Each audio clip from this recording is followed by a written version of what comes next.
नमस्कार दोस्तों, मेरा नाम है रजनीश। स्वागत करता हूं आपका हमारे YouTube channel Exim talk with Rajneesh में। दोस्तों, एक्जिम टॉक विद रजनीश एक ऐसा एक्जिम शो है जिसके अंदर आपको एक्सपोर्ट इंपोर्ट से रिलेटेड सारी जानकारी डिटेल में बताई जाती है कि किस तरीके से आप अपने लोकल प्रोडक्ट को ग्लोबली ले जा सकते हैं, किस तरीके से आपके प्रोडक्ट को एक्सपोर्ट करना है, एक्सपोर्ट का प्रोसीजर क्या होता है, उसके लिए आपको क्या क्या डॉक्यूमेंट बनाने पड़ेंगे, कंपनी सेटअप से लेकर बायर फाइंडिंग तक की सारी जानकारी जो है हमारे इस यूट्यूब चैनल के माध्यम से आपको दी जाएगी। साथ में आपसे रिक्वेस्ट करूंगा कि आप हमारे YouTube चैनल को सब्सक्राइब करें, बेल आइकन को प्रेस करें ताकि आपको हमारे आगे आने वाले वीडियोस की नोटिफिकेशन मिलते रहें। दोस्तों, वीडियो में बढ़ते आगे बात करते हैं जैगरी की। जैगरी मतलब गुड़। गुड़ का एक्सपोर्ट इंडिया से कैसे किया जाए, किस तरीके से किया जाए, कहाँ पे किया जाए, किन कंट्रीज़ में किया जाए और क्या इनिशियल सेटअप और डॉक्यूमेंटेशंस रिक्वायर रहेंगे इस गुड़ के एक्सपोर्ट के लिए, उन सब के बारे में जो है हम इस वीडियो के माध्यम से आपको बताएंगे। तो मैं आपसे रिक्वेस्ट करूंगा कि वीडियो को अंत तक देखें जिसमें आप समझ पाएं कि इंडिया से जैगरी का एक्सपोर्ट कैसे किया जाता है। तो आइए दोस्तों शुरू करते हैं वीडियो को, how to export jaggery from India. तो दोस्तों, जैसे ही सर्दियों का मौसम आता है तो गुड़ का जो प्रोडक्शन है वो बढ़ जाता है इंडिया में।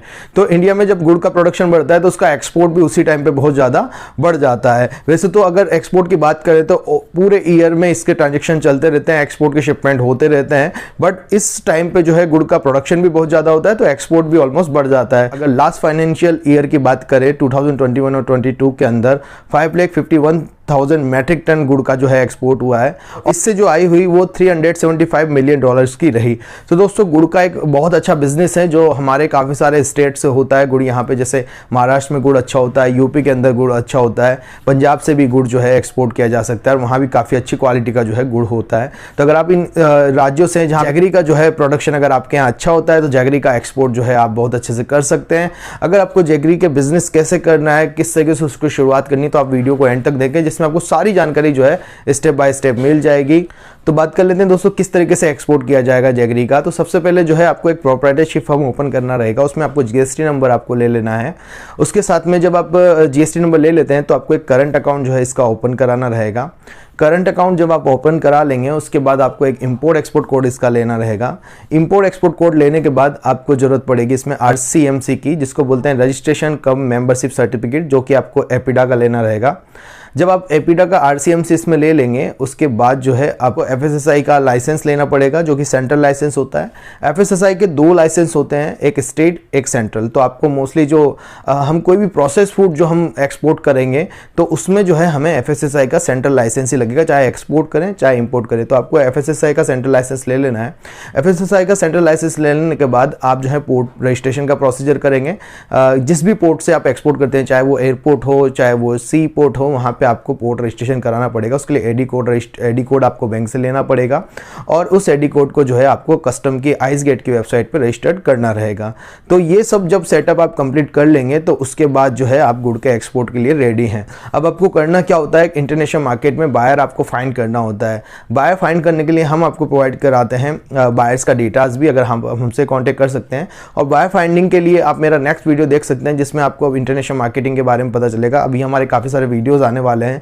साथ में आप हमारे दूसरे channel connecting India Exim solution पर जाकर भी इंटरनेशनल मार्केटिंग कैसे की जाए, बायर फाइंडिंग कैसे की जाए, उसके बारे में जानकारी ले सकते हैं। तो दोस्तों, वीडियो में बढ़ते हैं आगे। तो जब आप बायर फाइंडिंग कर लें तो बायर से आप क्वांटिटी पूछें आपके प्रोडक्ट की कि भाई कितनी क्वांटिटी उनको रिक्वायर रहेगी। जब बायर से एक प्रॉपर क्वांटिटी आ जाए तो उनसे पेमेंट टर्म पे और शिपिंग टर्म्स पे बात करें कि शिपिंग कैसे करनी है। बाय एयर ये मोस्टली शिपमेंट होता है, तो बाय एयर करनी है, बट उसको भी इंडिया पोर्ट तक डिलीवर देना है या बाहर के पोर्ट तक डिलीवरी देना है, एयरपोर्ट तक डिलीवरी देना है, ये आपको पूछना पड़ेगा। और अगर जैगरी बाय सी आप जो कंटेनर में करते हैं तो कंटेनर में पूरा जैगरी 20 फीटर 40 फीटर कंटेनर्स के अकॉर्डिंगली आप आपकी कितनी क्वांटिटी है उसके अकॉर्डिंगली आप कंटेनर बुक करके जो है इसको बाय शिप भी आप कर सकते हैं। कंटेनर वाइज भी आप जो है पूरे गुड़ को जो है एक्सपोर्ट कर सकते हैं।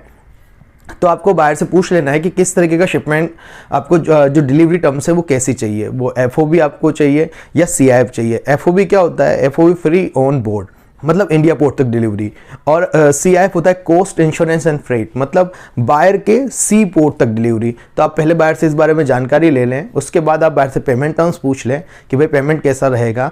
तो जब आपके पास बायर से क्वांटिटी आ जाती है, एक शिपिंग टर्म्स आ जाती है और एक पेमेंट टर्म्स आ जाती है, उसके बाद जो है आप अपने प्राइस कोटेशन बनाएंगे। FOB है तो FOB में इंडिया के पोर्ट तक जितना भी आपका खर्चा आता है वो सब चीज़ें आपको जोड़ लेनी है। लाइक आपका मटेरियल का कॉस्ट कितना है, उस पर कितना मार्जिन आपको ऐड करना है, पैकेजिंग आपको ऐड करना है, फिर ट्रांसपोर्टेशन आपको ऐड करना है, मतलब अपनी फैक्ट्री से जो आपका ट्रांसपोर्ट लगेगा, इनलैंड ट्रांसपोर्ट जो लगेगा आपका पोर्ट तक पहुंचाने में, वो आपको ऐड करना है। और पोर्ट पे आपके 2 तरीके के खर्चे होते हैं, एक कस्टम के चार्जेस और साथ में लोकल फॉरवर्डिंग चार्जेस। तो आप कंटेनर वाइज ये चीज़ों को चेक कर लें, और जब ये सारी चीज़ें आप ऐड कर लेंगे, ऐड करके एक प्रॉपर कोटेशन बना के जो है आप बायर को दें। जब बायर से आपके पास प्रॉपर ऑर्डर आ जाता है, प्राइस पे पहले नेगोशिएशन भी होगा उसमें, तो जब आपका नेगोशिएशन हो जाता है बायर से, तो फिर आप जो है यहाँ से पेमेंट बायर से लें। अगर आपका पेमेंट टर्म एडवांस है तो पेमेंट बायर से लें और मटेरियल की प्रिपरेशन चालू करें। मोस्टली मैं आपको सजेस्ट करूँगा जो पेमेंट टर्म्स है वो जैगरी में मोस्टली एडवांस ही होती है, तो आप एडवांस ही पेमेंट टर्म्स रखें, क्योंकि जैगरी ऐसा प्रोडक्ट है जो मोस्टली कई बार ऑर्डर पे बनाया जाता है।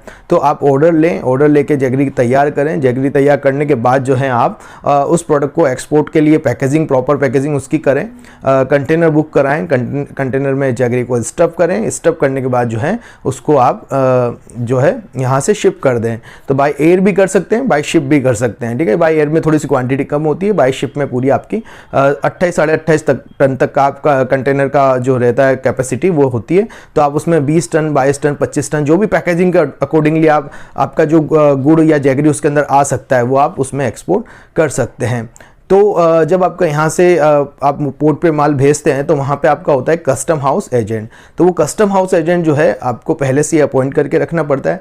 जैसे ही मटेरियल हमारा पोर्ट पे पहुँचता है तो वो कस्टम हाउस एजेंट जो है हमारे मटेरियल की कस्टम क्लियरेंस कराता है, और अदर डॉक्यूमेंट जो हमारे फाइल होते हैं, शिपिंग बिल जैसे हमारा होता है, कस्टम के साथ हमारा शिपिंग बिल फाइल होता है, तो वो डॉक्यूमेंट भी जो है हमारा कस्टम एजेंट जो रहता है वो फाइल कराता है। बाकी फिर कंटेनर में पैक करके मटेरियल को जो है वो शिप पे लोड करवा देता है। तो इस तरीके से आपकी FOB डिलीवरी होती है, और CIF डिलीवरी में भी इसी तरीके से आपको खुद को कंटेनर बुकिंग करनी होती है, और उसके बाद जो है मटेरियल आपका बायर के यहाँ पहुंच जाता है। फिर आपको सारे डॉक्यूमेंट जो पोर्ट से कलेक्ट करने होते हैं, जैसे कि आपका शिपिंग बिल होता है, आपका फ्यूमिगेशन कोई सर्टिफिकेट है वो हो गया है, आपका पाइथोसैनिटरी सर्टिफिकेट है, कोई सैंपल की रिपोर्ट है, लैब रिपोर्ट है, टेस्ट रिपोर्ट्स है, उसके साथ साथ जो है आपका बिल ऑफ लेडिंग जो आप बनवाते हैं बायर को भेजने के लिए, जो शिपिंग का डॉक्यूमेंट होता है, तो बिल ऑफ लेडिंग आप कलेक्ट करेंगे पोर्ट से, और उन सारे डॉक्यूमेंट की जो है उन सारे डॉक्यूमेंट को जो है आप बायर को कुरियर कर देंगे। सारे ओरिजिनल डॉक्यूमेंट जो हैं आपको बायर को कुरियर करने रहेंगे। जब बायर के पास ये डॉक्यूमेंट पहुंच जाएंगे तो, और कंटेनर भी जब वहां पे पहुंच जाएगा, तो बायर ये सारे ओरिजिनल डॉक्यूमेंट दिखा के अपना मटेरियल छुड़ा लेगा। एट द एंड आपको करना क्या है, ये जितने भी डॉक्यूमेंट आपने बायर को भेजे हैं उन सब की आप जेरोक्स कॉपी निकालेंगे। जेरोक्स कॉपी निकालने के बाद उनको साइन और स्टैम्प करेंगे, और उसके बाद जो है बैंक में इसको सबमिट कर देंगे। क्योंकि आपका जो पेमेंट आता है तो बैंक को बताना पड़ता है कि हमने ये प्रोडक्ट का एक्सपोर्ट किया है, और ये जो पेमेंट आया है वो इन एक्सपोर्ट डॉक्यूमेंट के अगेंस्ट में आया है। तो इस तरीके से जो है आपका कंप्लीटली शिपमेंट हो जाता है। तो जानकारी चाहिए जैगरी एक्सपोर्ट के बारे में, तो आप हमारे स्क्रीन पे दिए गए नंबर पे हमें कांटेक्ट कर सकते हैं। हम प्रोवाइड कराते हैं आपको 7 डेज की ऑनलाइन ट्रेनिंग, जिसमें हम सिखाते हैं आपको कि किस तरीके से इंडिया से एक्सपोर्ट किया जाए, किस तरीके से इंडिया में इंपोर्ट किया जाए, उसके क्या प्रोसीजर है, स्टेप बाय स्टेप जो है आपको एक्सपोर्ट करना हम हमारी 7 दिन की ऑनलाइन ट्रेनिंग के अंदर हम सिखाते हैं। मिलते हैं हमारे नेक्स्ट वीडियो में। Thank you very much.